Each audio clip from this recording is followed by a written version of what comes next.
You're listening to the Huddle Up Podcast with Chad Jensen and Zack Kelberman. Join Broncos Country's deep divers at milehighhuddle.com and sound off. And now it's time to drop some knowledge. Okay, and we are live, but we got to let it breathe just for a moment here, boys and girls, while we bring on Facebook, get everybody under one roof here at MHH, and we are good. Welcome in, everybody, to the Huddle Up Podcast, presented as always by Mile High Huddle. I'm your host, Chad Jensen, and with me, as always, my partner in crime, my fellow football priest, the deputy editor of milehighhuddle.com. He is Zack Kelberman. Zack, since you and I have been off, there was a little news that broke on the Melvin Gordon front because, as we discussed last week with George Paton's kind of pre-draft, it's basically he and Vic Fangio. It's their replacement at the combine. You know, they usually speak at the combine. Of course, it's that replacement since there won't be one. And what we learned from Paton is that he likes Melvin Gordon, but doesn't really love him and was very noncommittal about what his future is. Well, we learned on, what was it, yesterday, I think Tuesday, that the local judge that in that case dismissed it. He still got ticketed for reckless driving as far as a plea type deal, but that's gone, which means he's no longer at risk of losing the guaranteed dollars in his contract getting voided. Does that mean he's here? He's here for 2021 in your eyes? Well, I mean, first of all, it's kind of wild why or how the charges were dismissed. I'm not going to get into it, but there's kind of I don't want to say political reason, but, you know, there was an outside circumstance that led to his charges being dismissed. And you know what? It clears the way for Melvin Gordon in the same way that Von Miller's investigation being over cleared the way for him to remain in Denver for this season.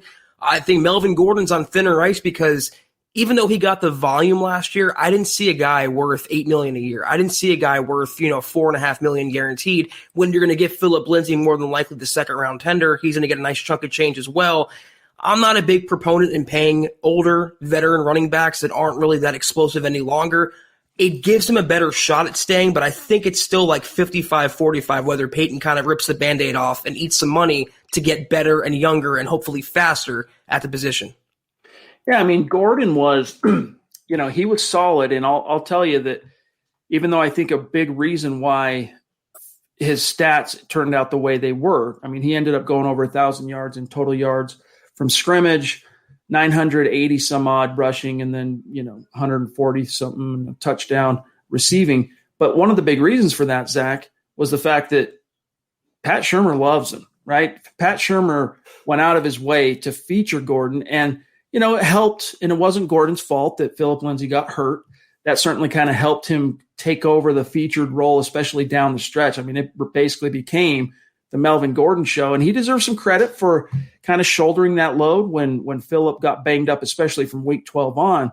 But is that production, Zach? I'm looking at it here, 4.5 here. I'll share it so everyone can see. By the way, we've got superstar Levi Hope in the house tonight. We can't wait to bring him on the show here in just a minute. We'll introduce everyone to him in just a moment's time. But Zach, look at this. All right, this is Melvin's 2021 contract, $4.5 million guaranteed. All right, $5 million or $500,000 per game roster bonus. Total cap number $8.9 million. And then if you look at the dead cap and dead money and cap savings, if he were to be cut before June 1st as a pre-June 1st designation, the Broncos would really take it on the chin. Let's see what it would look like post. No different. So they would have to be willing to eat a pretty serious, because the cap savings would only be $2.4 million. Yeah, he's on the team this year. That was a really poorly structured contract by John Elway. I thought he made a lot of good moves last offseason. The Melvin Gordon addition screamed impulsive. And whether they don't believe in Philip Lindsay or Royce Freeman, I think they can get better at the position, but they should be focusing on that with or without Melvin Gordon. And I think now, though, considering the guaranteed money, considering they don't really have another option that Pat Shurmur loves, which, by the way, I don't care what he loves. He can't use the players he has either way. But I think knowing all that, a veteran running back on the roster, $4.5 million, whatever he's guaranteed, I think he's pretty safe now. So it's good for Melvin. Stay away from the wine, though. Indeed. Guys, we are 1 week away from free agency kicking off. I mean, by this time next week, we're going to have a pretty good beat on how all the big free agent dominoes are going to fall because we'll be 2 days into the legal tampering period. So it's exciting times. We got a lot still to get to tonight, including our visit and sit down with superstar MHH Mount Rushmore superstar Levi Hope. Before we do, I just want to grab this quick super from Fat Cats because he's dipping in and out. Shout out to you. Appreciate you, my dog. He says, dipping in and out, fellas. 2 more names I really want to see signed soon. Pay Lindsay, pay Shelby. Appreciate all the content and the pod in general. Keep it up, Priests and Beast. Yep, he coined that term. We'll give him his props. We'll talk more about that, Fat Cats. I know you're listening after the fact, but we'll talk more about that. All right, just a couple other quick things, and then we'll dive right in and grab Levi here. Follow the podcast on Twitter, @HuddleUpPod, the main account, @MileHighHuddle. We love connecting with our audience. We love connecting with our community, and that's 2 easy ways to do it. My partner, Zack Kelberman, on Twitter. Follow him, @KelbermanNFL. Myself, @Chad N. Jensen. And then our producer, Buana Beast, on Twitter, though, he is known as @JohnKMHH. Guys, tonight we're going to announce the latest winner of the T-shirt giveaway for our Facebook page, the Huddle Up Podcast Facebook page. In case you missed it, what we're doing now and for the foreseeable future is each week we're raffling off randomly selected to a follower, someone in the community who's both following and liking the page. We're randomly giving out T-shirts, hats, swag to promote the page and get as much of our great audience and community over there following the page because we have some big plans for that page here in 2021. So it's easy. Facebook.com/MileHighHuddlePod. All right. Or just open up the app. Most people who use Facebook, you have the app on your phone. Search Huddle Up Podcast. You'll find it. Give it a like. Give it a follow. That enters you in to win. And we'll announce at the end of tonight's show the winner of this week's giveaway for the Facebook page. Also, guys, check out while we're talking about Facebook, look into becoming an official supporter of our main page. Facebook.com/MileHighHuddle. It's the big blue button. You click that. I think it's $5 a month. You get access to Kelberman's Corner, which episode 10 is coming this Sunday at noon Mountain Time. Hot takes that hold water. Plus, on Saturday, we're launching a brand new show for supporters only called The Trickle Zone, and it's going to capitalize for those of you that are big-time draft nerds and want to know everything there is to know about the 2021 draft class and team needs and what teams are whispering about this or that. It's right up your alley, and that's going to be Saturday at noon. So you want to get in on that, become a supporter, find our Facebook page, click the big blue button. Check out the merch store when you get a minute, huddleuppod.com, get your swag on. And if you're not in a position to do those things, gang, seriously, we are just stoked to have you with us, and we appreciate each and every one of you for being with us. We do ask, though, that you subscribe. It's within the power of everyone listening, the sound of our voice. Do these things. Subscribe, like this video. If you're on YouTube right now or Facebook, like this video. And then the litmus test is, if we're doing a good job for you, if you respect the effort, share it out there and help us continue to grow, reach new, like-minded Broncos fans just like you. This is the Overtime Podcast Network. All right, without further ado, let's bring on Levi Hope to the show. What's crazy, Levi? First of all, welcome to the show. Thanks for making some time for us, my dog. How are you? I'm doing well, man. I just appreciate you guys having me on here. I'm excited to dive in some Broncos with you. It's going to be fun. And Levi kind of came out, Zach, if you remember, it was, I want to say, and I could be slightly off a little bit, but I'm pretty good about remembering this kind of thing. About right before summertime last year, might have been like right around the draft or shortly after the draft, but somewhere a few months into 2020, came on strong with a vengeance from the top rope right out of the gates. And, man, we just we've loved having you in the community. It's been a gas, and as you know, we really appreciate everything you do to support what we do here at MHH. But we got to ask you, man, you're one of those great members of our community. I'm not going to betray per se where you live. I'll leave that up to you. But I'll suffice to say, you're not in Colorado. You exemplify the hashtag state of being. So tell everybody how you became such a dedicated, hardcore, knowledgeable, passionate Broncos fan. Well, let me first off by say I'm from Colorado originally. I moved out here from work. Okay, gotcha. But growing up, I've been a Broncos fan ever since I was a kid. I mean, my father and stepfather were Broncos fans, so ever since I was a kid, I was a big Broncos fan. You're so from Colorado. So what era? When you were your earliest Broncos memories watching the team? Like for me, it's the '87 Super Bowl, Washington, right? And Broncos get out to an early lead, and then that fades away pretty dadgum quick in the second quarter. What's yours? I think it was. It's tough to say, but I just remember the Super Bowls back then. I'm old enough to remember them. I know I was old enough to be able to write to John Elway and Terrell Davis as in grade school as my Nice. heroes, and it was fun. So it's been a while. Yeah. So those are some of your best memories. Now, you've watched the show enough where you know what's coming next, Levi. What has been, as a Broncos fan, not your greatest memory, not your proudest memory, delve into that part of your mind in Broncos fandom. This is a two-part, because the time that I spent in the military was I was away from football a little bit. So I didn't get the chance to watch as much as I wanted to. So that was probably like a dark time, I guess, for football. But it's been the last few years since Peyton Manning. I think it's been pretty dark. It has been a little grim around Broncos HQ, and there have been a few flashes of hope and a few flashes of optimism. But just when fans start getting the hopes up, then it just gets dashed.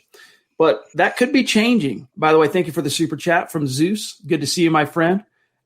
We got to get you back on the show, by the way, Stu. Reach out. Let me know when you can make some time and come on, because we miss you, dude. All right? We miss Zeus McPeak. He says, hey, Levi, rock star. Shout out.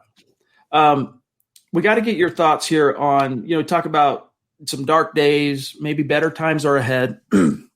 Gavin says, thank you for your service, by the way. And I agree. Thank you, Levi.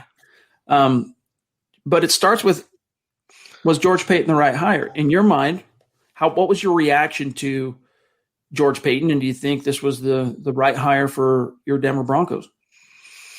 I'll first off by say John Elway is still the man, right? And we've had a lot of good years with John. We wouldn't have 3 Super Bowls without John Elway. So first off, he's the man. Second off, yeah, I think Peyton's doing the right things right now, and there's nothing to say otherwise. So for right now, I think Peyton's the man. So I think he's doing a great job. Speaking of the job he's doing, what do you think he's going to do at quarterback? Do you foresee a Deshaun Watson trade? I mean, are you on the Drew Lock bandwagon? Where do you sit in terms of who's at Q in Denver this year? In reality, it's going to be probably Drew Lock and a veteran, right?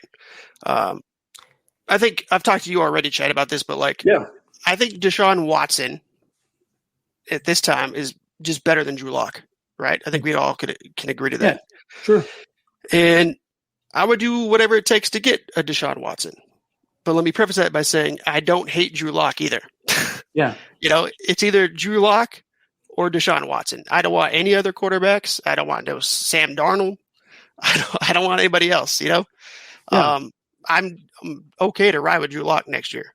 And it's ridiculous to assume that Drew Lock is not going to be better than this last year.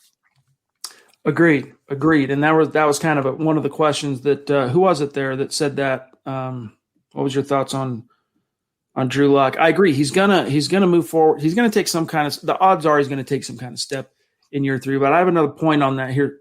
First, I got to grab the Queen jumping in with a very generous super. Thank you, Christy. Always great to have you in the stream. She says, amazing work, guys. As always, a great show and an amazing community. Thanks for all the hard work you guys put in. # the best. And then nice to see you, Levi. Shout out. Thank you, Christy. So let's define that for a second, though. Back to your Deshaun Watson thing. And I don't say this, we don't want – you and I talked about this before we went live, the debates. It sometimes can get – it wears on you, right? It's like nails on a chalkboard. You're like, enough already. But what would you say is you said whatever it takes to get Deshaun Watson. Is there a bridge too far? I mean, are you willing to give up 3 1s, 2 2s, and a Bradley Chubb and a Noah Fant type thing? Or is there a limit to what you'd be willing to give up reasonably to land Deshaun Watson? I mean, I would, but I'm not the GM of the Broncos, right? For a first-time GM in the league, right, and a business decision, it's not realistic for Deshaun Watson. Do I want Deshaun Watson? Absolutely. There's so many other teams out there that want him, but realistically right now, it's probably not going to happen. Oh, Levi, I'm going to put you on the spot a little bit. You mentioned it's probably going to be a veteran quarterback behind Drew Lock or in tandem with Drew Lock. I know it's for you, Deshaun Watson or Drew Lock or bust, but of the veteran options, the realistic ones, which do you prefer? I mean, we all know what I prefer and what Chad prefers, but how about you? I'd probably have to say Andy Dalton to be realistic. But also I'm not opposed to just running back with Rippon. Like if Drew Lock's not going to work next year, it doesn't matter anyway, right? So, and he's going to blow everything up, or Payne's going to blow everything up. So I'm okay to run with Rippon back or bring in a veteran to help guide Lock along the way. It's funny you say that because Kenneth Booker published an article today, 5 reasons Brett Rippon makes the most sense as the Broncos' backup quarterback if you're going to run it back with Drew Lock. And for those of you who maybe missed the article or haven't gotten to it yet, you got to go check it out when you get some time. But I'll tell you what, like Kenneth's argument, he kind of swayed me a little bit. Like I wouldn't be opposed to it either in terms of like, really, what do you think? This is a question for both of you guys.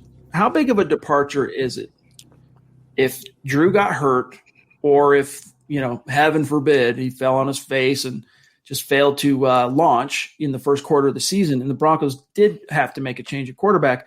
How big of a discrepancy do you think there really would be? And I'll start with you, Levi, between Andy Dalton, what Andy Dalton could do for the Denver Broncos, and what Brett Rippon could do in year 2 of the Shermer scheme. Well, Andy Dalton he's been in the league for such a long time that his experience just outweighs Brett Rippon, right? But also Andy Dalton costs money. And it's like, what does Payton want to do? You have to look at everything as like a business decision, right? I would go with Andy Dalton, just to hedge the bets, but I don't see. I mean, it's Drew Lock or bust next year anyway. If they go that way, I'd be okay with just Rippon. What do you think, Zach? Money doesn't matter to me because the Broncos have so much of it. So $5 or $6 million for Andy Dalton, really would be a drop in the bucket. And people talk about, I'm not a card carrying member of the Brett Rippon fan club, and people talk about him like he's this Alex Smith, perfect game manager. Didn't he throw 3 picks in that Jets game? It was 2 touchdowns and 3 picks. I mean, he's still an inconsistent, also still growing quarterback as well. So if you don't want to go with one that you have already in Drew Lock, at least you have the veteran, like Levi mentioned, the experience, 35,000 passing yards, 3 Pro Bowl trips, 90 career wins. He's been in the league over a decade now. You want that guy to help keep you afloat. And it's not the ideal option because that would mean Drew Lock busts and you don't have Deshaun Watson, let's say. But if you want to at least be competitive, if Vic Fangio wants to save his job, I think he'd rather hitch his wagon to Dalton Starr and not Brett Rippon's. John, go ahead and throw up BG. We'll get this last one from BG, and then I have one more question for Levi, and then we'll dip out here. But BG, OG Superstar, good to see you, bro. He says, so Levi, you wouldn't take a Russell Wilson? Sign me up. So, I mean, look, as you said, Levi, no one can argue that Deshaun Watson today is a better and more proven quarterback than Drew Lock. And obviously, none could argue that any different, right, for Russell Wilson. But would you have the same type of, aggressiveness to go after a Russell Wilson if indeed the Seahawks really put him on the block? There's yes and no. I would say no just because he's older than Deshaun Watson.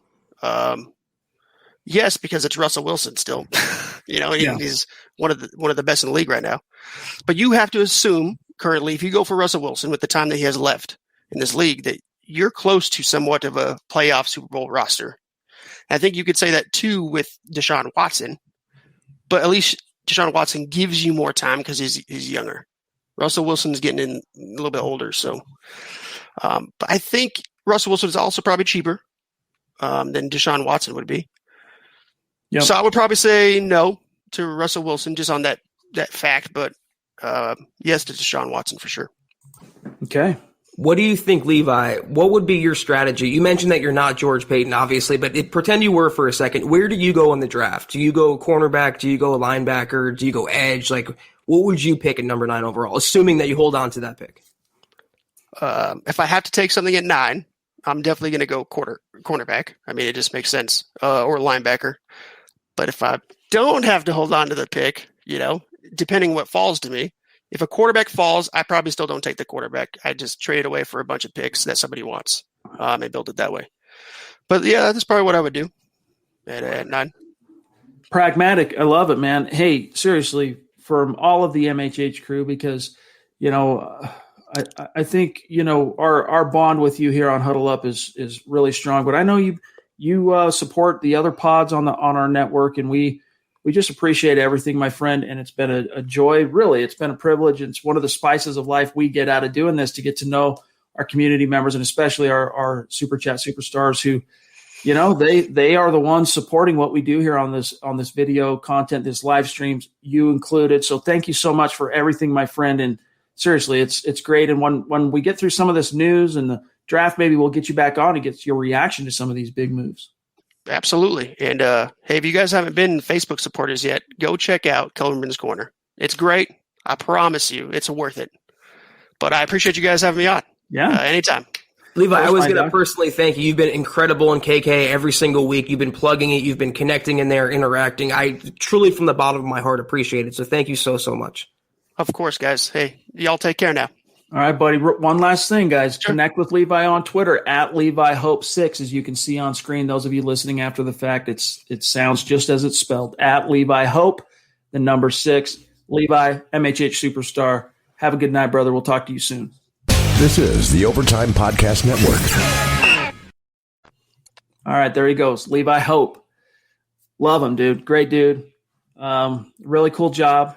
We can't tell you what his job is, but he has a really cool job, and he's a really cool guy. 8-year veteran of the Marine Corps, too. I mean, this is a guy that's he's an all-timer. He's in the Hall of Fame, so love it. But, yeah, he's a dedicated huddle upper, but he's not really – he doesn't quite agree with us perfectly on the whole Deshaun Watson thing, and I love seeing that. I love that, the diversity of opinion. I've always said that, yeah, if everyone agreed with each other, it'd be a boring podcast. And I love how he came on here and he was a realist. And you're right, he's been so supportive and so dedicated. And every single time we have these Super Chat, Superstar interviews, Chad, it more and more makes me realize we really do have the best audience, the best listeners in the entire world. So again, we say it so often, but thank you guys. You truly make this what it is. Undoubtedly. Real quick, John, let's see, whatever you have queued up. I haven't looked on the back end. I'll pull it up just so that we can grab some of our great superstars who have been patient here. Rod the Bro, I want to say, Rod, well, I know it's a couple pods in a row for you, but have you been with us for a while, but you changed your handle? Because I recognize your profile pic, but your handle seems new to me. Either way, we appreciate you. Thank you for the support, my friend. He says, despite how people feel about Melvin Gordon, he still was 16 yards away from 1,000 yards in less games when needed, while Lindsey was hurt or struggling in the second half of the season, despite his off-field issues, etc. Yeah, I mean, I tip my cap to Melvin. He was definitely took some pressure off of Drew, took some pressure off of Shermer down the stretch. But my question to you, Rod, is, rhetorical. You ponder this. We'll discuss it. But Zach was that 1,000 yards of production relative to what someone else could have done. Like, if you get Royce Freeman in that groove all season long, what could he do for you? Do you think if Royce Freeman gets a similar number of touches, Zach, in 2020 as Melvin Gordon, 800 maybe yards plus another probably equal in receiving yards? I mean, to me, that's the problem is production versus value compared to options out there. That's why I said in my opening remarks about Gordon tonight, I wasn't that impressed with his season. I'm not saying he had a bad season, but it was based on volume. You give a running back enough carries, he's going to make hay with it if he's worth his salt in any sense. But the argument I'm going to use is the argument I used against C.J. Anderson a few years ago, and the argument that the Phillip Lindsay critics use against in the last couple of years. 1,000 yards over 16 games is 66 yards a game. It's not really something, a barometer of success or a barometer that a player is worth a certain amount of dollars, and he did not even hit that mark. So I think it's a narrative or a way for people that support Melvin Gordon to support him or justify his contract or to advocate for his return to the team. It didn't blow me away coming up 16 yards shy, especially when, Chad, they brought him in largely for his pass-catching chops. And what did he do in that department? He was pretty ineffectual. I understand the play calling didn't help him in that regard, but I wanted to see more out of that from Melvin Gordon to justify that contract. We got one here from John Houston in the house. Good to see you, brother. And he wants to know, do you guys get my email? I emailed a few days ago. I just searched it just to see if I missed something. We didn't get it. So maybe check the spelling on it. milehighhuddle@gmail.com. I've noticed every once in a blue moon because there's two H's back to back in high and huddle. sometimes people forget the second or, whatever, or the first. They miss one of the H's there, send it out. And maybe your email service doesn't always inform you if it was a dead email. So resend it, my friend, and we will definitely reply. He says, I heard a free agent wide receiver, Sammy Watkins, to Denver. Is that true? I haven't heard that. Well, you don't need another wide receiver in Denver, dog. You've got Cortland Sutton. You got freaking Jerry Jeudy, KJ Hamler, Tim Patrick coming back on an RFA. Plus you got the great Noah Fant. Plus you got Albert Okwuegbunam, that's going to be a stud also this year. I mean, if you're going to spend, John, why would you spend on another wide receiver that's frankly past his prime, a fair to middling NFL veteran? Past his prime, going to be fairly expensive. He's injury prone. And you also have Tyree Cleveland, Chad, who, you can add that to the list as well. If there's one position the Broncos really should not prioritize this offseason, it's definitely wide receiver. So let Sammy Watkins go elsewhere. Stu, before you forget, email me while this show is live. Let's set up a time. I'll tell you right now, I mean, if we need to do a weekend, like a Sunday night show, we can definitely do that. But let me just tell you real quick. I'm sorry, guys. Just bear with me because I don't know the next time I'll be able to talk to Stu is. I mean, we can make it work whenever, but we got April 14th wide open if you wanted to do that, or just reach out to me, Doc. But thank you for the super chat again. And hello to you. Give our best to the fam. Hope everybody's doing well. Thank you, Zeus. I was just bragging about you, in fact, Stu, to one of my friends who came to visit over the weekend, showing him some of the swag you sent us. So good to see you. BG, I'm okay with Gordon. If he cleans up his fumbles, he's worth the money. He runs hard. Thank you for the super. Good point, man. Those fumbles a couple of times last year, man, they were brutal. But he ended up kind of tightening it up down the stretch. It was early on when he had the fumbleitis. Yeah, running back does his job better. He holds on to the ball. I mean, he had a decent second half of the season. I just think he was way overpaid for what he brings to the table. Okay, John, let me Levi, you don't have to do that, dog. Thank you so much, brother. Great talking to you. Great talking to you. You are the man. And it was cool to hear, that was news to me that 8-year veteran of the Marine Corps. We have several great members of our community, including Chris Hernandez, who's going to be on the show very, very soon as well, that have served this country in the armed forces or are still serving this country, like Chris in Chris's case. Yeah, I appreciate everyone's service out there, sincerely. Thank you, Levi. All right, real quick, John, before we dive right back into the stream, I want to, Zach, get your take on where things stand with the salary cap, because the Denver Broncos, having applied the franchise tag to Justin Simmons, they also exclusive rights tendered 3 guys. And then, of course, the RFA tenders, they dipped. They were in the top 5 in terms of cap space. This is via over the cap. They dipped a little bit. All right. Now they are, 1, 2, 3, 4, 5, 6, 7. They're 8th in the NFL. This counts those tenders. All right. This counts the franchise restricted and exclusive rights tenders. The Broncos sit, Zach, with $32.3 million in cap space. And that also includes Von Miller's cap hit, which may or may not, if he does stick around, it could end up just being on that option and it's going to stay that way. Or they could end up doing an extension that defers that and opens up more cap space. But that's still, even with Shelby to be decided, right? You got to figure out what you're going to do with Shelby.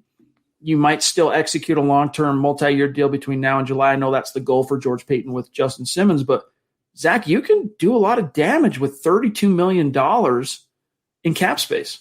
You can do a lot. And you have Kareem Jackson on the roster as well at his cap number. You can either cut him and pick up most of that in cap savings or restructure and pick up more money. You can cut the Nick Van Nets of the world, the Jeff Driscolls of the world. There's ways for George Payton to trim more fat off this roster. But as is right now, over $32 million, you can bring back Shelby Harris. You can sign Simmons to a long-term deal, which, by the way, if you do that, you can spread his cap hits over the course of his contract and maybe lower that cap hit from what it is now with the tender. So, yes, I mean, they're in a good position, and that's why I'm not going to kill myself if they do spend $5 or $6 million on a quarterback like Andy Dalton. They have the means to do so. It's about building the roster, kind of adding little pieces in free agency, and then using the draft to build the nucleus. That's, I think, what George Payton is going to do. Quick, a message here from Kieran. Good to see you, my friend. He says, sorry I haven't been around recently. Work and time difference are hard to work around. except on ops on building the Broncos. Could I get a mile high hello for the Sheffield Giants? The team, yeah, mile high hello. All right, mile high salute, mile high hello to the Sheffield Giants, my dog. Is that England? Yeah, what is that? I believe that's English. So the time difference, right? In Sheffield, England. Right. Could be. Appreciate you, Karen. Shout out. You guys go destroy, get her done. And here's an act. Yep, you're right. Super chat from across the pond. Thank you, Kieran. Kieran, CW, my bad. I still don't know what the OPS means, though, on building the Broncos. Opinions, I guess, right? Maybe. What do you think that means? I'm not sure what you... Opportunities or opinions. It's got to be... I'm not sure what you mean there. Kieran, you're awesome. Clarify if you want, yeah. Appreciate you, dog. I want to keep this up for a minute, by the way, so there's a reason I'm keeping Over the Cap up. But this is the Overtime Podcast Network. Chris, good to see you, brother, a.k.a. Blue Raw in the house. Any unexpected cuts for Denver coming up? I think the only one that we need to keep an eye on, I mean, we've already talked about Von Miller. If they don't exercise that option, technically it's a cut. But beyond him, it's Kareem Jackson. Other than that, everyone that's really making money on this roster, in fact, I'll show you guys. Let's take a quick look. Everyone that's making money, the highest paid guys in Denver, the Broncos are basically, they're on the hook, right? They're not in situations where they can really get around things. Juwan James, they made it pretty clear. I mean, we already knew going in that his guaranteed money and dead cap, which is $19 million if they were to cut him, virtually guaranteed him a slot on the roster, and that was confirmed by both Peyton and Fangio last week. But Kareem, sitting there at a $10 million base salary, I have a hard time saying that relative to what might also be out there, relative to what's in the draft, that's a contract that he's worth that contract anymore. I mean, I think his performance in 19 was definitely worthy of it, but last year I think he started to take a little bit of a step back, and now, he's going to be 30. He's going to be 33, Zach. Unless you have the Legion of Boom, you can't have two safeties with $13 million plus cap numbers, Chad. You just can't do it in this day and age. And the Broncos want to maybe keep Von Miller around at maybe a little lower cost, but maybe 15 or 16. The obvious cut right there that you can see is Nick Vannett. I'm doing that tomorrow. You can pocket 2.6. You only eat, I think, it's $875. That's an easy cut right there. $2 million doesn't seem like a lot, but you can do a lot with that. Like you said, though, Chad, they're locked into some players on the roster. They can't cut Juwan James. They can't cut Melvin Gordon. They can't cut Graham Glasgow. I mean, these players are stuck here because of the contracts the Broncos structured. Look at Brandon McManus, Chad. I mean, he's up there as well. It's kind of crazy, but you have the obvious candidates. I think Von Miller, Kareem Jackson, Jeff Driscoll, Nick Vannett. Beyond that, though, you're pretty much just doing more damage to your roster than good.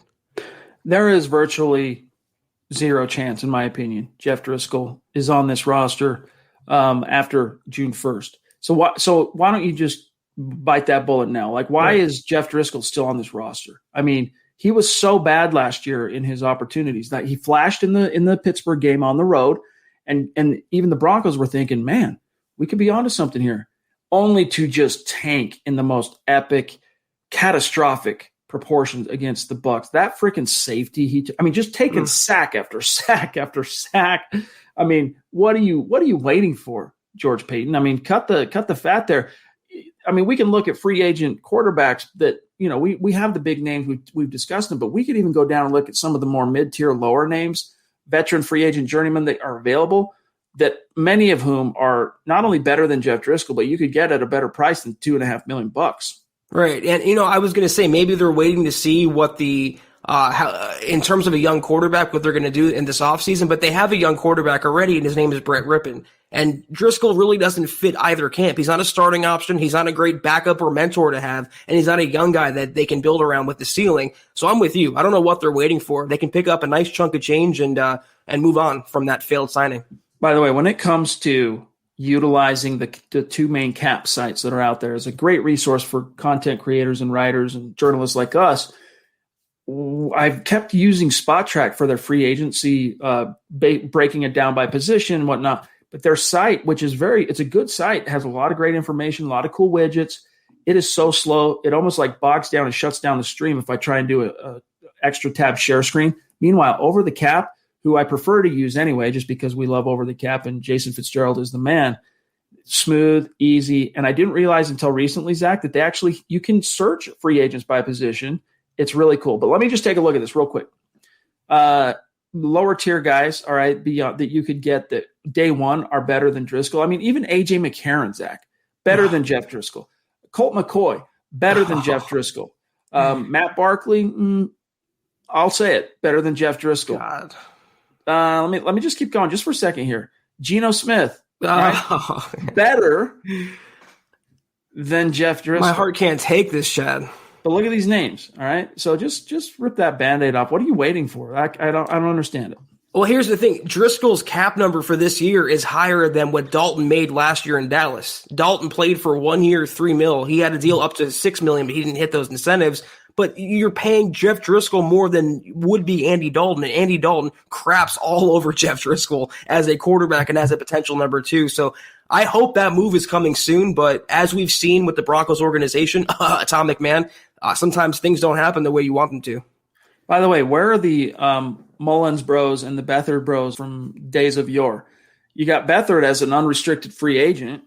Now Mullins, he's an RFA, but like, where are the throngs of Broncos fans just pounding the table for these two? Like it was it 29? I'm trying to remember what year it was that Mullins had his little coming out party. I think it was the 2018 season, right? No, it was the 2017 season.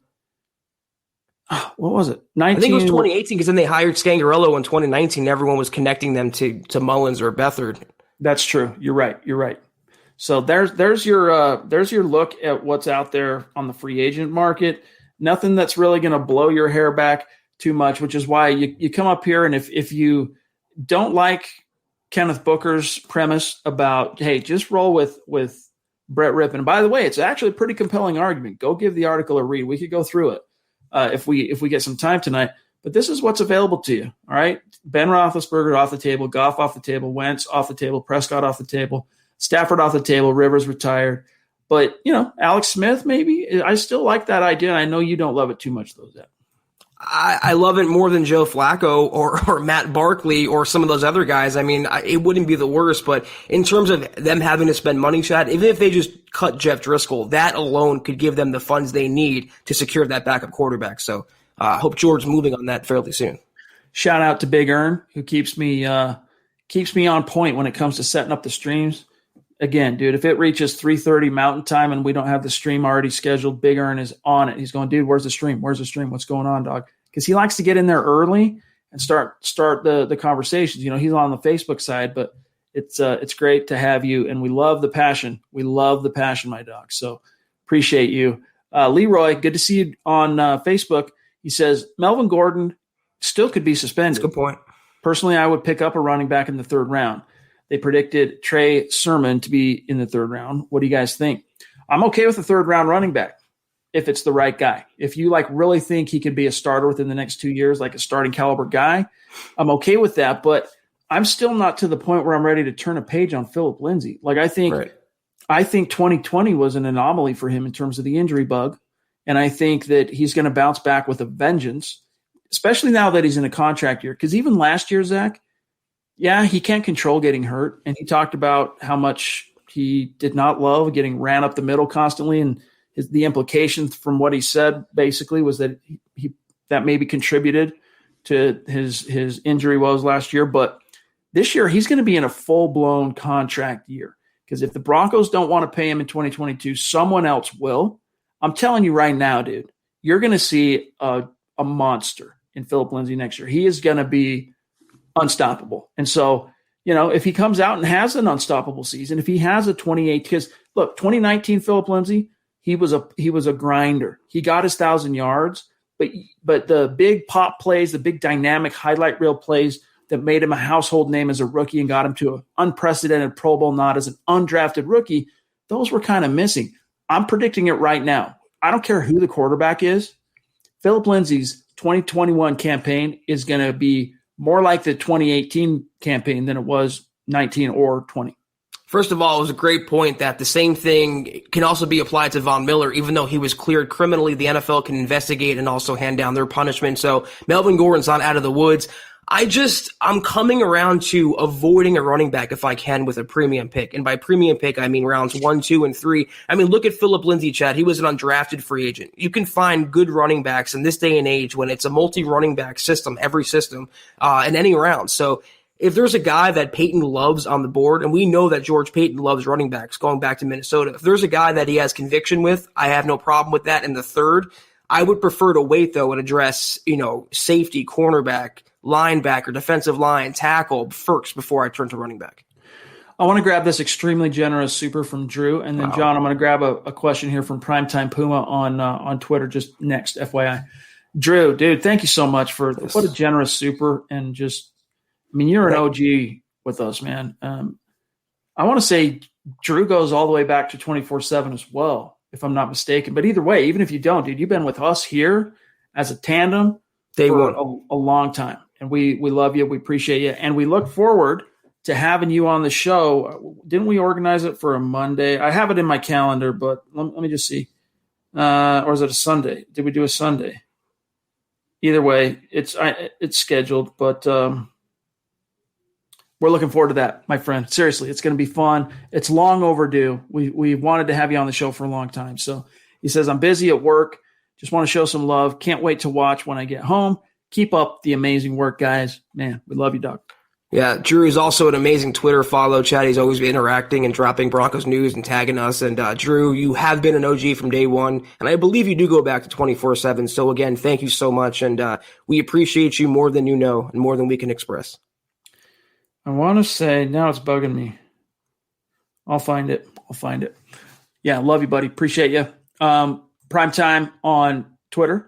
Why is it Drew and a veteran? I want Drew and a rookie. So if he's not the guy, we have the next guy. Well, if they do draft a quarterback in the first round, Zach, there's going to be only one reason for it, and that's as a insurance policy to keep their jobs as a coaching staff. Not because they think that guy's going to help them this year. With very few exceptions, even the best rookies in the world, like Andrew Luck in 2012, one of the exceptions. RG3 in 2012, one of the exceptions. All right. Very rarely. Even look at Justin Herbert, who had one of the most dynamic, prolific rookie campaigns at quarterback in NFL history. It doesn't translate to wins very often. And the reason for that isn't necessarily through any fault of the quarterback, Zach. It's that if you were a first-round quarterback, odds are you were picked in the top 15. And if you were picked in the top 15, probably means your team has a lot of problems. So it's not all on you, but that's why I still don't see it. I don't want a first-round quarterback, Primetime Puma, this year, if that's what you're implying. I'd be okay with still drafting a quarterback at some point. I don't want one in the first round when you need a corner, you need a linebacker. If you're going to run it back with Drew, Zach, you've got to fill some holes. Yeah, here's what I was going to say, too. I thought what you were going to say was if you draft a quarterback in the top 15, that quarterback more than likely is starting year one. So here's the thing. If George Payton drafts a quarterback at number 9, let's say, Trey Lance falls to him or Mac Jones rises up the draft board, I don't think he will. That guy is starting. That guy is taking Drew Lock's job. They're not waiting until 22 to sort that out. But then if you don't and you wait until, let's say, the third or beyond, which by then would become a project quarterback or a developmental quarterback, you already have that guy in Brett Rippon. So there'd be no logic to the Broncos rolling with that strategy. Vic Fangio needs to win now, not just wants to win now. George Payton, it's his honeymoon, but Vic Fangio, who has a ton of personnel power in the building, he needs a veteran stability insurance policy behind Drew Lock in the event that Lock bombs. So a guy like Andy Dalton or a guy like Alex Smith or whoever can maybe hopefully keep the Broncos afloat and make it a competitive season for the first time in a half decade. All right, let me see where we're at here. Bear with me just 1 second while we catch up. Oh, Willie's in the house. Good to see you. By the way, Drew, March 22nd, a Monday night. That's when we have you booked, which you already knew. But so, guys, look forward to Drew coming on the show. A rare Monday night superstar segment, but with Drew's work schedule, it had to be done. We had to kind of work around him. And we're happy to do that. Willie, good to see you, bro. Appreciate you. He says, not going to lie, I wasn't sold on Melvin at the beginning of the year. I am now, and I'd love to see him here a little cheaper for a few more years. Yeah, if you could get Melvin after 2021 to stick around at a significantly reduced cost, I wouldn't be opposed to that. Honestly, I wouldn't, especially if it ends up being Shurmur here for a while. Shurmur loves him. But let's see. By the time you get to 2022, Zach, let's take a quick look on Melvin Gordon's age. By the time you get to 2022, Melvin's going to be – so he's going to turn 28 next month. So he'll be entering his age 29 season after this year. He's not getting any top dollar after this. That was his last chance to get top dollar money in the NFL. And I don't see someone like Melvin Gordon restructuring or taking less money. He's a very prideful guy, and there's a really high likelihood Pat Shurmur is not going to be here next season. He'll probably be fired, and along with him will go Melvin Gordon. So if you're looking for him to stick around beyond this season, I wouldn't hold my breath. The hit to the cap for Muhammad Baji, I'll tell you right now on let me search this out real quick. I had it up and then I got out of it. Bear with me 1 second. Let me go to teams. Denver Broncos. All right, dead cap on Melvin Gordon. If they were to cut him pre-June 1st, it's $6.5 million.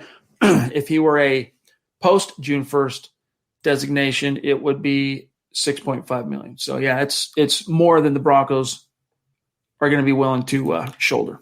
And that comment about Freeman that was just up, I feel like at Oregon, there was not a lot of tread left on his tires, and that was a concern about him. He had so many college carries, and I believe he was leading rusher for the Ducks. So by the time the Broncos drafted him, he was starting out really solidly, Chad. And then that high ankle sprain just kind of did him in, and he never was the same player after that. I'd like to see what he can do in a different system, like maybe a Kyle Shanahan zone blocking system. I think he'd do really well there, but yeah, he doesn't really offer the third-round talent you thought you were getting in him.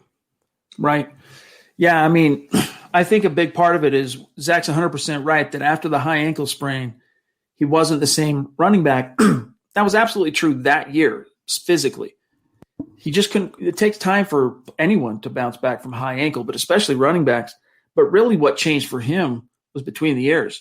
While he was licking his wounds – Philip Lindsay became a literal bona fide NFL superstar, and that, I don't care who you are, man, like that can affect you in some pretty significant ways in terms of your self-confidence, your juice, your motivation, your intensity, your passion for what you're doing. And a lot of times, as Zach mentioned, that can be not so much fixed, but you can get a reboot in a different NFL landscape. Let's grab K-Hop, 16. Quan Alexander, the linebacker, got released. Should we strike, Zach? We got this question on Twitter. I believe it was – I don't know if it was the same user, but I don't – he was good. Like you tweeted, I think, it was the perfect response. I mean, he was good in yesteryear. He was good in the past, but injuries have caught up to him. Age has caught up to him, and I would rather save the money he would cost. And it's not going to be a veteran's minimum type deal. I'd rather draft an inside linebacker, either be younger, cheaper, higher upside, hopefully not injury prone. That's where I want the Broncos. Now that Levante David's off the market, Chad, he re-signed with Tampa Bay. There's no real inside linebacker or linebacker on the open market I would spend, a pretty penny on. I'd rather go to the draft to fill those needs. And there are some really good options this year. This is a deep off-ball linebacker class. All right, go read. I mean, Eric Trickle has several articles up in the Broncos draft fits. Plus, we got Finding Broncos coming out. And then Luke just published a great article on Monday, 3 round 2 caliber linebackers to fit Fangio. And it's not just, hey, here are the names, have a nice day. He explains exactly why each one is a fit and why they make sense. And so Not Allowed here, good to see you, my friend. Hey, guys, what do y'all think about Quan Alexander and Malcolm Butler? Do you think the Broncos will pursue? And do either of you think would be a good pickup? So real quick, let me just tell you my thoughts on Quan. He is an injury case, all right? There's a reason why the last 2 teams that have paid him, they cut him well before the term of his deal is up. And it's not because he sucks. It's that he can't stay healthy, and he's getting longer and longer in the tooth. So if you could get Quan on a team-friendly deal, I'd be interested in that. But I still think he's going to be able to bamboozle some team out there and to pay him more than what the Broncos should be willing to pay. Malcolm Butler, dude, the bloom's been off that rose for a long time. Miss me on Malcolm, but the Broncos are so desperate for some real veteran wherewithal at corner. I would talk to him. I would see because I think he could fit with Fangio. I would at least talk to him about what he's looking for financially and see if he might be able to, whittle his ask down to something you could live with. I was going to say the same argument I made against Alexander, I can apply to Malcolm Butler. I mean, cornerbacks, as long as they have any sliver of name recognition, they get paid on the open market. And I don't see George Paton. I'm going to keep saying this a lot, guys, until March 15th in a couple days when the tampering window opens. I don't see George Paton making this big splash, especially at cornerback. Part of the reason they cut A.J. Bouye was because of his contract. They will likely sign a mid-tier guy, inexpensive $3 to $4 million a year guy, and again, use the draft to fill and solidify that position. All right, so grabbing a couple of our great Facebook supporter questions and comments here. Jerry being one of them. Jerry, just very dedicated member of our community. Love you, buddy. Appreciate your support. He says, simply clinging to the idea that you give Locke a second year with coaches and a healthy team. I have a hard time seeing him do poorly. If he gets OTAs, even lighting it up. Look, dude, if the Texas Rangers, Zach, are saying, hey, we're going to 100% capacity to open the season, I mean, how can the NFLPA say it's unsafe for us to come to OTAs? Like, maybe that is a sign, thanks to what's the developments of the vaccine and it getting out there. Maybe that is a sign that the NFL is going to get its traditional offseason calendar. And also, Chad, for the Dak Prescott news conference today, it was the first one in person that I can remember in the last year. They were socially distanced. They were sitting apart, but that was an in-person. It wasn't a Zoom press meeting. So that says to me, if the NFL greenlit that, it wasn't all Jerry Jones. It says to me that they expect normalcy relatively soon. So it's definitely encouraging. And Jerry, lighting it up, that's subjective. I think at a bare minimum, though, if he gets a fair shot, a fair audition, no injuries, no pandemic, all that, blah, blah, blah, he will at least look like a solid NFL starter. I think he would answer a lot of questions people have about him. He would put a lot of the critics' worries to bed. And I think the Broncos can learn to build around him if he's given that shot. So we will see. All right. We got one here from Gavin. Thank you, Gavin. Love you, buddy. And your profile pic makes us laugh every time. Let me grab this one from Dave Glassman on Facebook, and then we're going to get to Dave from Georgia. Dave, another great supporter. Appreciate you, dog. He says, your opinions are valid. I think we can give Drew one more year to see what he's got. I am concerned about his football acumen. I think one more year, though, is justified, Zach. Well, here's the thing about his football acumen. We all know going back to college, he rarely had consistency. He rarely had the same coordinator or system 2 years in a row. But look what he's dealt with the first 2 years as an NFL pro. His first coordinator in his rookie year was a rookie who he was learning to grow with. He was injured. He came off cold off the bench. His second year, he was saddled with Pat Shurmur, and he had to learn a new offense over Zoom in a pandemic with injuries and all this stuff happening around him. So I question whether the football acumen or lack thereof is all on Drew Lock or whether he has been failed consistently by coaches and executives around him, not putting him in the proper situation in which he can learn. Though, with Scangarello, at least, Chad, there was a sliver of progress. We saw what he can be with the right play caller. We didn't see that last year with Pat Shurmur. I still do not subscribe to the notion that Drew Lock was in over his head. As far as like lacking the ability, lacking the football IQ to handle Pat Shurmur's scheme. I think any limitations Drew had in that regard last year were directly tied to the pandemic and tied to the fact of how Shurmur's hands were tied as well. So we'll come back to some of this stuff. Dave from Georgia, good to see you, bro. Dave, it's about time to get you on the show. All right, let's talk. Reach out. Let's pick a date in April at some time and get to meet you in person. It would be really cool. He says, hey guys, just wanted to show some love. # Broncos, state of being. And you're one of those guys that exemplifies both those hashtags, my friend. Yes, thank you, Dave. BG again. Thank you, my friend. We've offered it to you. We'd love to get you on the show, BG. Just shoot us an email. We'll set it up.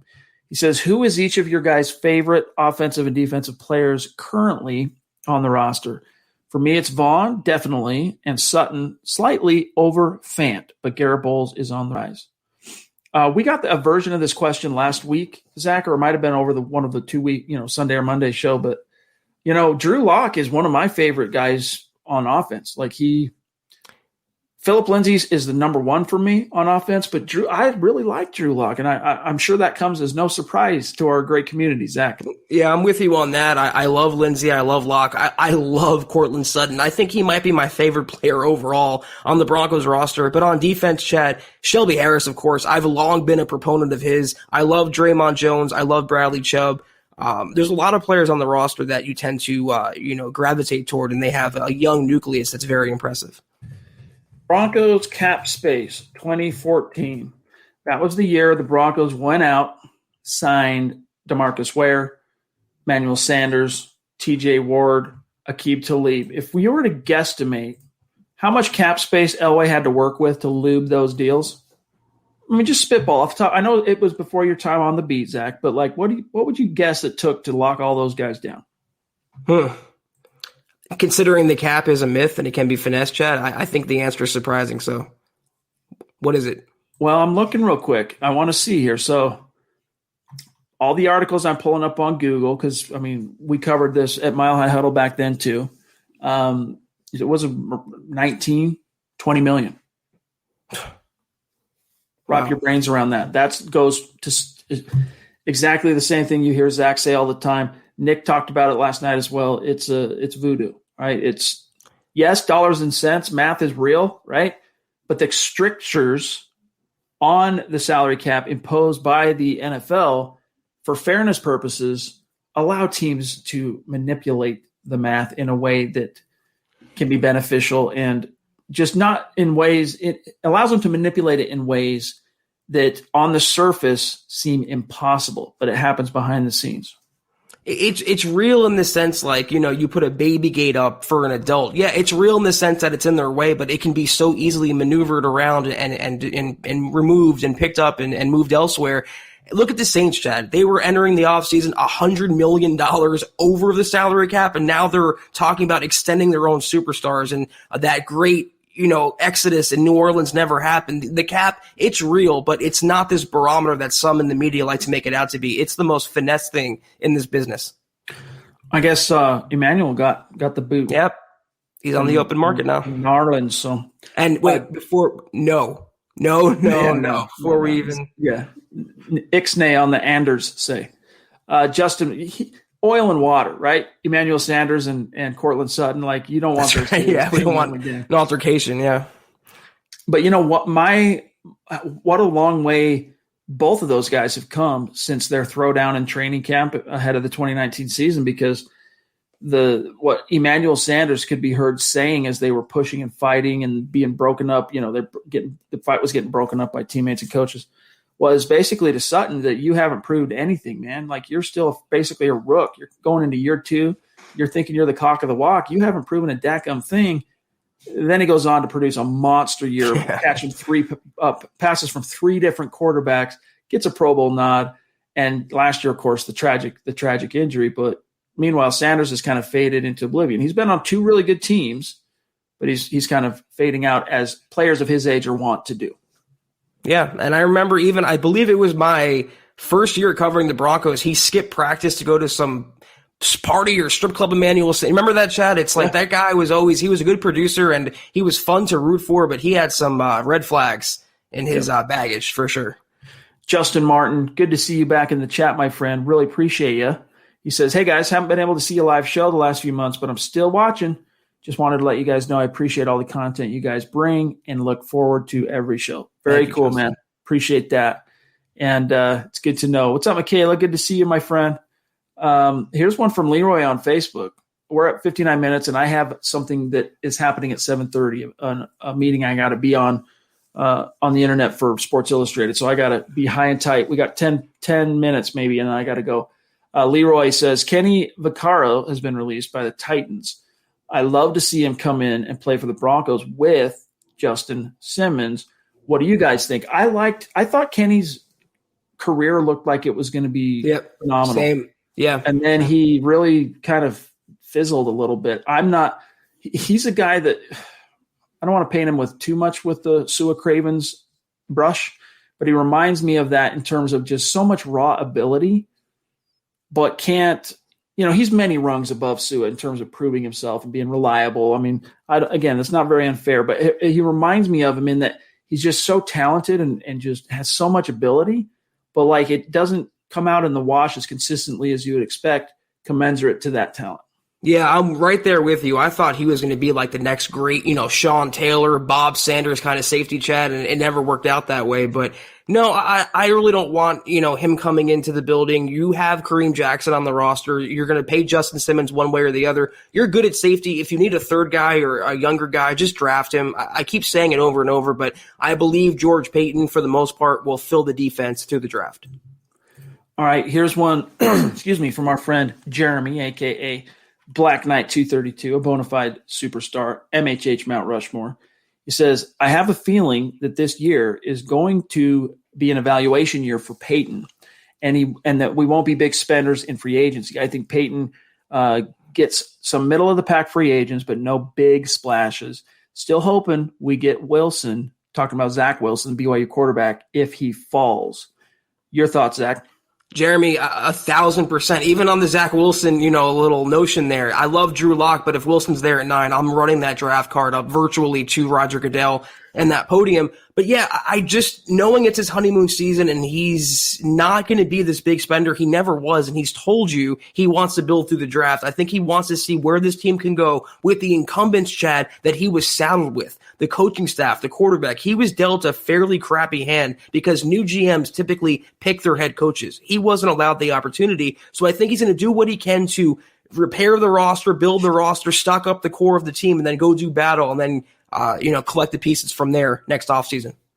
By the way, Jeremy, on that laptop spec that you built for me, which I appreciate, my friend, I went to check it out, and just for gigs, I went all the way to the checkout process.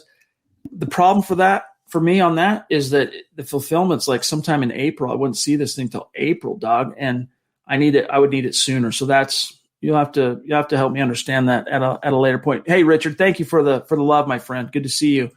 Levi with a question, Zach. If Kyle Pitts, the Florida big wideout / tight end, is there at 9, there would be a team willing to trade up to get that talent. Maybe take that route, meaning that if Kyle Pitts is there and a team comes calling because they want him, you can trade back. I don't think the Broncos are drafting a tight end or a wideout in the first round for Dak, I'm sure. And I know, Zach, most teams, unless it's the second coming of Gronk, teams have learned up now that, top 10 tight ends it's beware. It's buyer beware.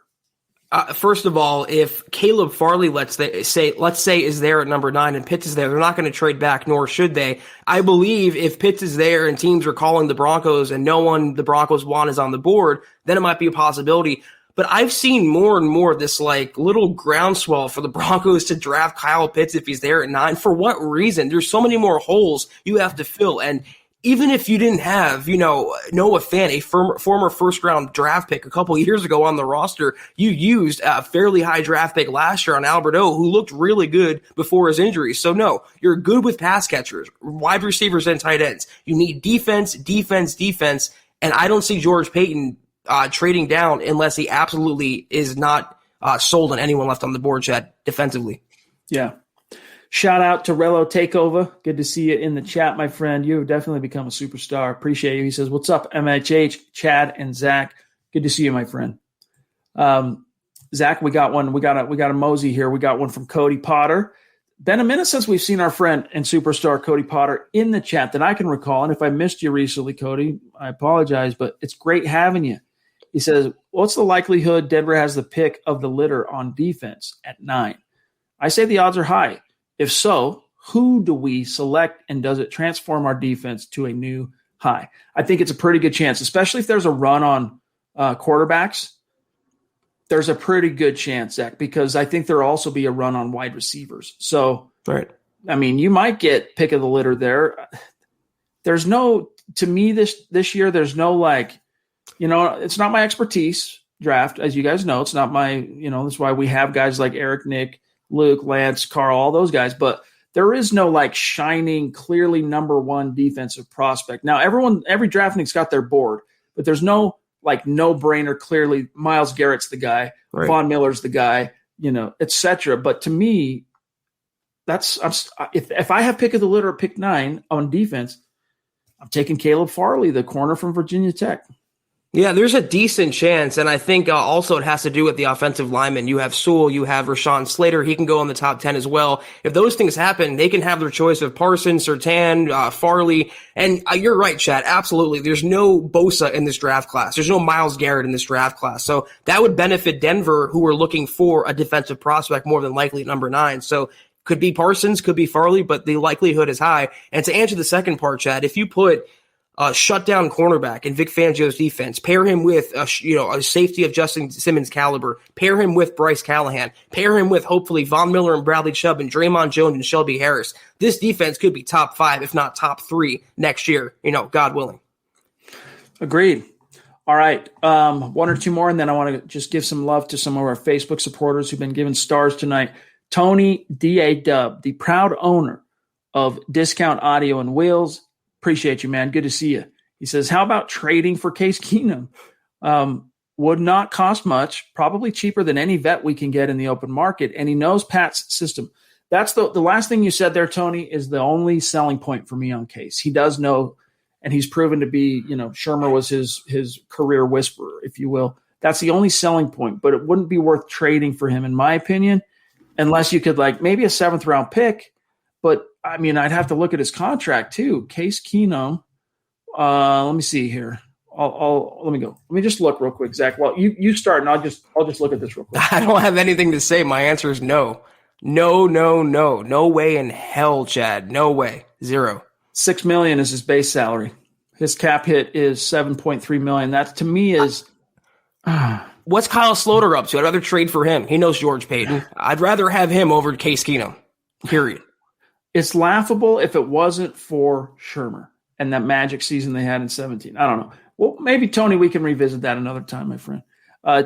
Christian in the house. Good to see you, bro. Hey, boys, imagine if the Broncos D-line is Draymond Jones, Shelby Harris, Von Miller, and Bradley Chubb. Crazy. And I've never said this, but I'm one of the biggest Lock supporters around. Yeah, dude, I think that would be a formidable, plus you throw in Purcell, right, as the nose. So you got Draymond, Purcell, Shelby, Von, Chubb. Yeah, that's an exciting 5-man front. Then in the back end, you have Simmons, you might have Caleb Farley, you have Bryce Callahan. That's what I'm saying. And Vic Fangio calling the shots, that could be a scary, scary defense.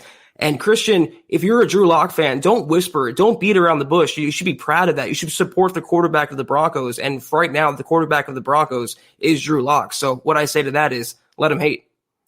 Definitely, Tony. We realized you were talking about as the veteran hedge behind Lock. So appreciate the second super dog. Much love to you. I would pay him to not come to Denver.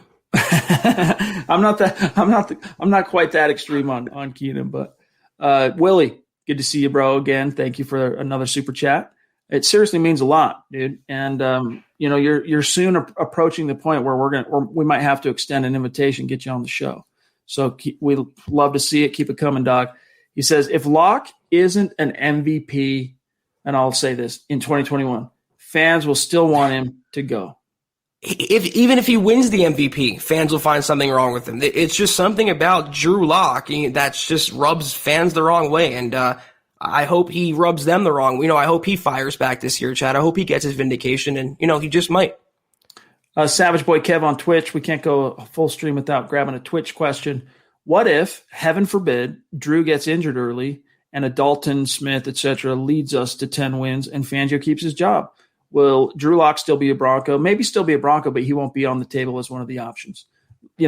Starting guys. He would be considered like either trade bait or, he's our developmental, if the crap hits the fan, option in 2022.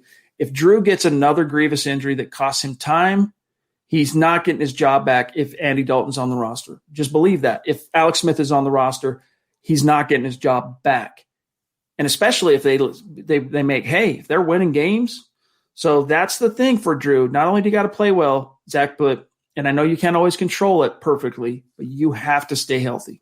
Here's what happens in that scenario. Let's assume Andy Dalton or Alex Smith gets a 1-year contract, Drew gets injured, and that team wins 10 games. They would re-sign that veteran incumbent, and they would get rid of Drew Lock, like you said, Chad, and then use a first or high-round draft pick on the quarterback of the future. That is absolutely what would happen. And also they bring back Vic Fangio. But yeah, if Drew is not the one leading the team to those 10 wins, if he doesn't do it on his own next year, put up or shut up, he rightfully should go. I'll even say that.